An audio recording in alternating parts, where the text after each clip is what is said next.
called Sardar, meaning chief, in Hindi, Urdu, and Persian.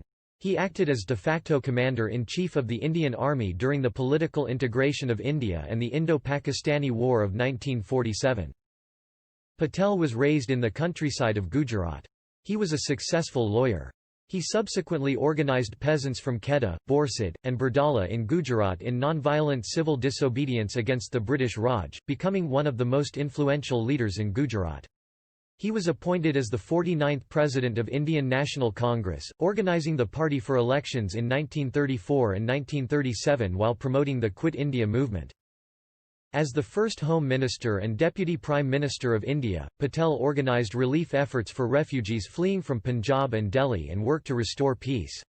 He led the task of forging a united India, successfully integrating into the newly independent nation those British colonial provinces that had been allocated to India. Besides those provinces that had been under direct British rule, approximately 565 self-governing princely states had been released from British suzerainty by the Indian Independence Act of 1947.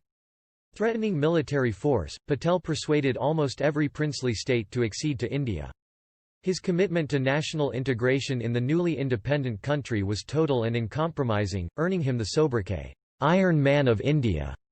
He is also remembered as the patron saint of India's civil servants, for having established the modern All India Services system.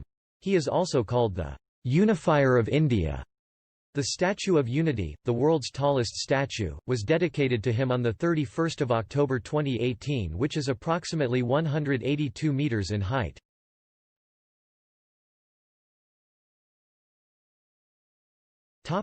Early life. Patel's date of birth was never officially recorded. Patel entered it as 31 October on his matriculation examination papers. He belonged to the Luva Patel Patidar community of central Gujarat, although the Luva Patels and Kadava Patels have also claimed him as one of their own. Patel travelled to attend schools in Nadiad, Petlad, and Borsid, living self-sufficiently with other boys. He reputedly cultivated a stoic character. A popular anecdote recounts that he lanced his own painful boil without hesitation, even as the barber charged with doing it trembled. When Patel passed his matriculation at the relatively late age of 22, he was generally regarded by his elders as an unambitious man destined for a commonplace job. Patel himself, though, harbored a plan to study to become a lawyer, work and save funds, travel to England, and become a barrister.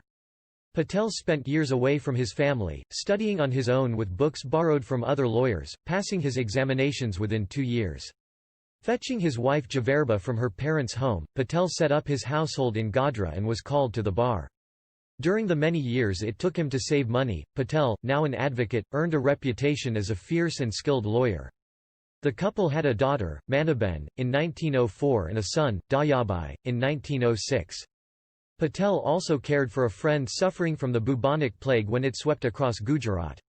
When Patel himself came down with the disease, he immediately sent his family to safety, left his home, and moved into an isolated house in Nadiad. By other accounts, Patel spent this time in a dilapidated temple. There, he recovered slowly. Patel practiced law in Godhra, Borsid, and Anand while taking on the financial burdens of his homestead in Karamsad. Patel was the first chairman and founder of Edward Memorial High School, Borsid, today known as Javerbai Dahibai Patel High School. When he had saved enough for his trip to England and applied for a pass and a ticket, they were addressed to V. J. Patel at the home of his elder brother Vithalbai, who had the same initials as Vallabhbhai. Having